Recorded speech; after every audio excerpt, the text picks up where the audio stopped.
नमस्कार दोस्तों, हरीश शिवकानी चैनल में आपका स्वागत है। आज का विषय है खुश रहना सीखें। इस वीडियो को लाइक करें, शेयर करें, कमेंट करें और अगर आप इस चैनल पर मेरे इस हरीश शिवकानी चैनल पर नए हैं तो प्लीज़ सब्सक्राइब करें और पास में जो बेल आइकॉन है उसे भी दबा दें। आइए वीडियो शुरू करते हैं।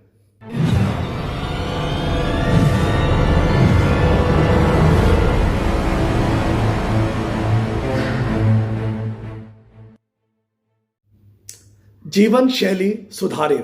खुशियां अपने आप में है, बाहर नहीं।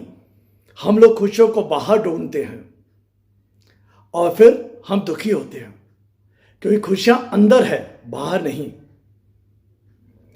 अगर विचार अच्छे हैं तो आपको खुशियां देंगे, विचार बुरे हैं तो आपको दुख देंगे।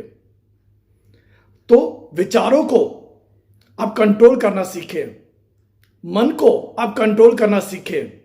अब होता क्या है कि अगर आपने पढ़ाई नहीं की, आपका मूड नहीं है पढ़ाई करने का, और अगर आपने पढ़ाई नहीं की और बाद में एग्जाम में, टेस्ट में फेल हो गए, कम नंबर आए, कम परसेंटेज आए, तो आप क्या कहेंगे? फिर आप दुखी होंगे, फिर आप खुश नहीं होंगे। अगर आपके बॉस ने आपको कोई काम करने के लिए दिया एक स्पेसिफिक टाइम पीरियड में और आपने वो काम नहीं किया, आपका बॉस नाराज, आप खुशी महसूस नहीं करेंगे। तो ये जो मूड है, जैसे हमारा मन बनाता है कि मूड है ये काम करो, मूड है वो काम मत करो, तो पहले आप अपने मूड को बदलना सीखें, अपनी जीवन शैली को सुधारें। तो कैसे बदले मूड को?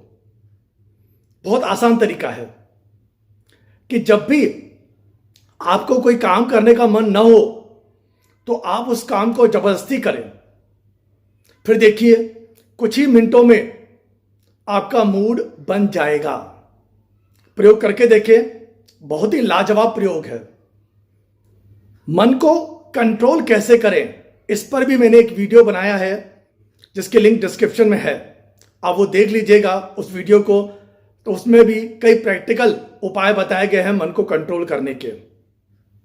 दूसरों की खुशी में खुश रहें। दरअसल हम इस बात से दुखी नहीं है कि हमारे पास क्या है, हम ज्यादातर इस बात से दुखी होते हैं कि दूसरों के पास क्या है। दूसरों के पास अच्छा बंगला है, मेरे पास नहीं। दूसरों के पास अच्छा फर्नीचर है, मेरे पास नहीं। दूसरों के पास अच्छे मोबाइल हैं, मेरे पास नहीं।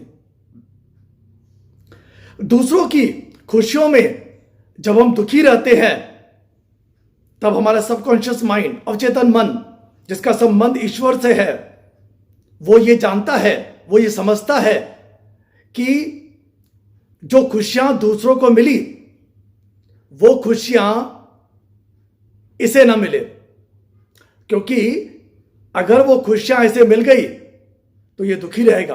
क्यों? क्योंकि अभी भी ये दूसरों की खुशियां देखकर दुखी है।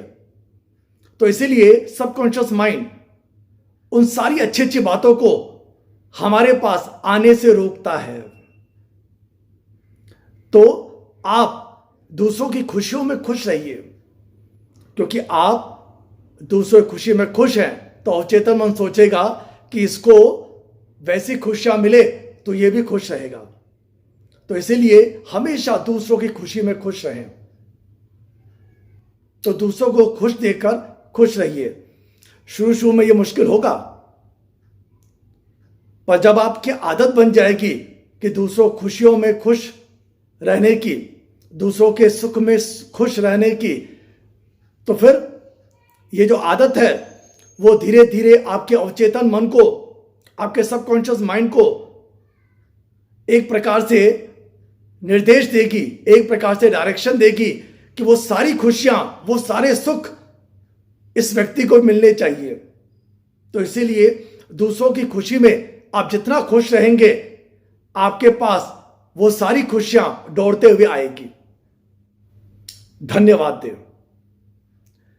आज जीवन में हमें बहुत कुछ मिला है, भगवान ने हमें बहुत कुछ दिया है, लेकिन फिर भी हम भगवान का धन्यवाद नहीं करते। मन में बार बार भगवान को धन्यवाद बोलिए। जब सुबह आप उठते हैं तब भगवान ने आपको एक दिन और दिया, इसके लिए आप धन्यवाद दें। जब आप स्नान करते हैं, पानी पीते हैं, तो उस पानी को धन्यवाद दीजिए जो आपकी प्यास बुझा रहा है।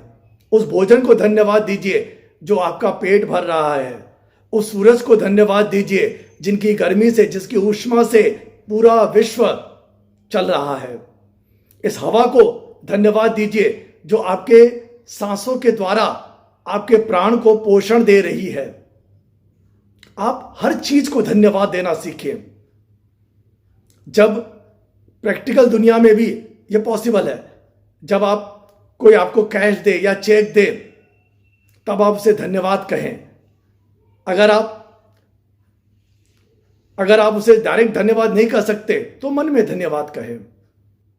अगर आपकी पत्नी ने आपके लिए अच्छा खाना बनाया तो उसे धन्यवाद कहें। जितना आप धन्यवाद देंगे उतना जो अपने मन का वाइब्रेशन है, आपके अवचेतन मन का, आपके सबकॉन्शियस माइंड का जो वाइब्रेशन है वो फैलेगा। आप धन्यवाद देना सीखिए। दूसरों को ज्यादा से ज्यादा धन्यवाद दें। ईश्वर को धन्यवाद दें। आप एक डायरी रखें, कम से कम 5 बातें ऐसे लिखें जिसके लिए आप धन्यवाद देना चाहते हैं।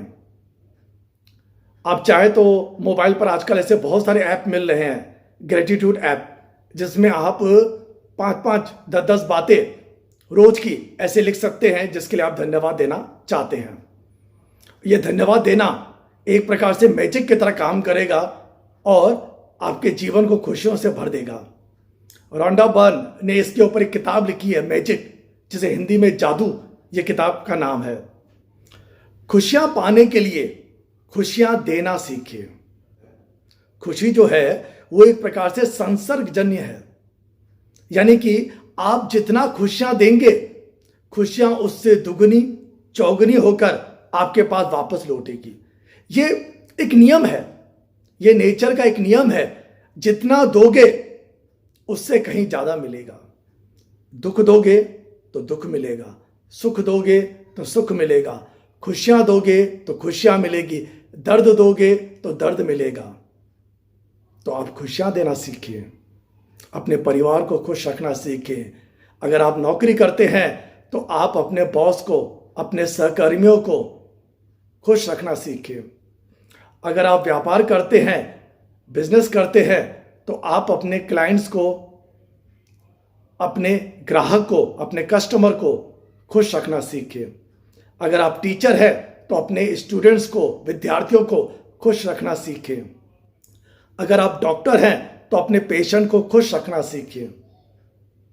याद रखिए, जो जितना ज्यादा खुशी देता है उसको उतनी, उससे ज्यादा खुशियां मिलती है। ये एक नियम है जो गुरुत्वाकर्षण, ग्रेविटेशन लॉ की तरह अटल नियम है।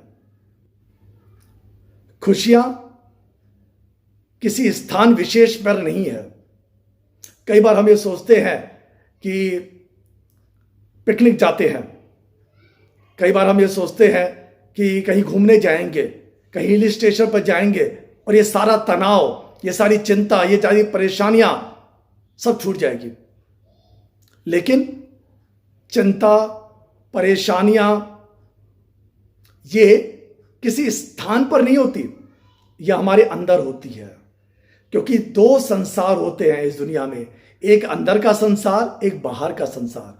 बाहर का संसार तो ईश्वर बना रहा है, ईश्वर ने बनाया है और वही इसको संभाल रहा है। लेकिन अंदर के संसार को हम बनाते हैं और अंदर के संसार को हम ही व्यवस्थित कर सकते हैं। क्योंकि अगर हमारा अंदर का संसार अस्त व्यस्त है तो आप दुनिया के किसी भी हिस्से में चले जाएं, आपको दुख ही होगा। लेकिन अगर आप अंदर के संसार को व्यवस्थित करते हैं तो आपका बाहर का संसार भी व्यवस्थित होगा।